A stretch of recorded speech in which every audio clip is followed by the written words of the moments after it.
वे सारी क्रिया जिनों के द्वारा जीव को अनुरक्षण होता है उसे जैव प्रक्रम कहलाती है।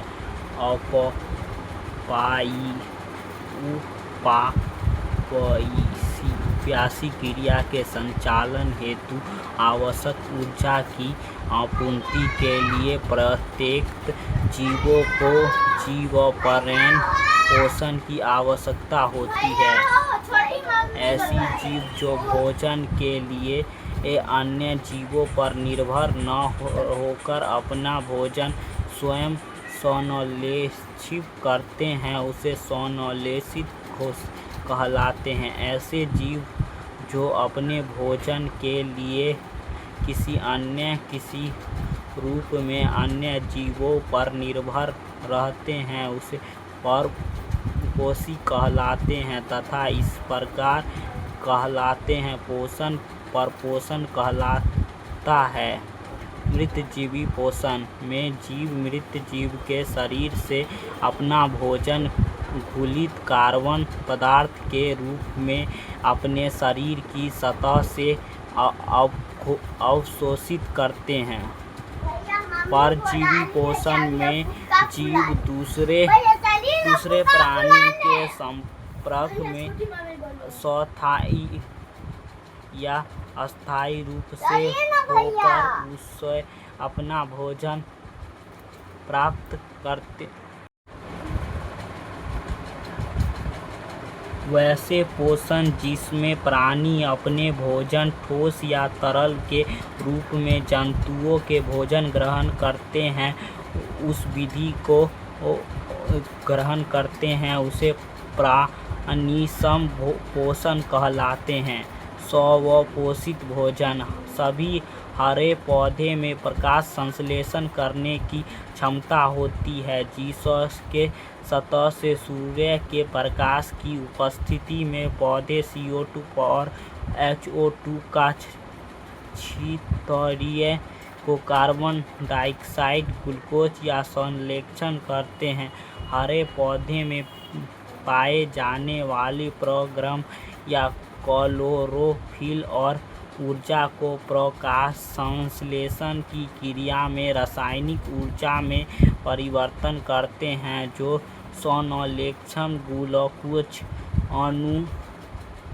अणुओं संचालित होती है। प्रकाश संश्लेषण की क्रिया में अनुवाद भूमिका निभाने वाले हैं। क्लोरोफिल को प्रसंश्लेषण की इकाई कहते हैं एवं हरित लवण में प्रकाश संश्लेषण का अंग कहते हैं। प्रकाश संश्लेषण की प्रक्रिया में जरूरी काम आने वाले 4 कच्चे पदार्थ हैं CO2 प्लस HO2 क्लोरोफिल और सूरज का प्रकाश। प्रकाश संश्लेषण की क्रिया में ऑक्सीजन मुक्त होता है जो वायु को शुद्ध करता है और CO2 तथा O2 के बीच संतुलित बनाए रखता है। क्लोरोफिल की उपस्थिति के कारण सभी जंतुओं परपोषित होते हैं। परपोषित जंतु जीवीय परजीवीय एवं प्राणसमूहीय पोषण होते हैं। अमीबा तथा परियोमोसिस जंतु कहते हैं। मनुष्य के आहार नाल की लंबाई करीब 8 मीटर से 10 मीटर तक की होती है तथा यह मुख्य गुहा पैलियक से ग्रास नली अमावस्या छोटी आंत और बड़ी आंत में अविभाजित होती है। मनुष्य के आहार नाल के संबंधित लार्ज ग्रंथि यकृत हो तथा अग्नाशय का नाम 5 ग्रंथि में पाई जाती है। मनुष्य के छोटी आंत ड्यूओलिडियम जेलुनियम तथा एडियम में विभाजित होती है और बड़ी आंत कोलोरो तथा रेक्टर में विभक्त होता है। मनुष्य में पाचन की क्रिया मुख्य गुहा से शुरू हो जाती है और अमावस्या की गैलेटिड ग्रसनी से संचालित होने वाली ग्रसनी को सरल में HCl, पोरोनोसोल तथा गैस्ट्रिनियल लाइपेज होते हैं।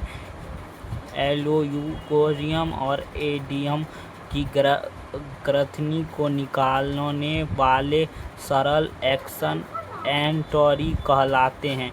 पचमे हुए भोजन की अमावस्या हाली से इकाई के द्वारा होता है। अवशोषण के उपरांत पचे हुए भोजन रक्त में मिलकर रक्त संचालन के द्वारा विभिन्न भागों में परिवर्तित हो जाता है।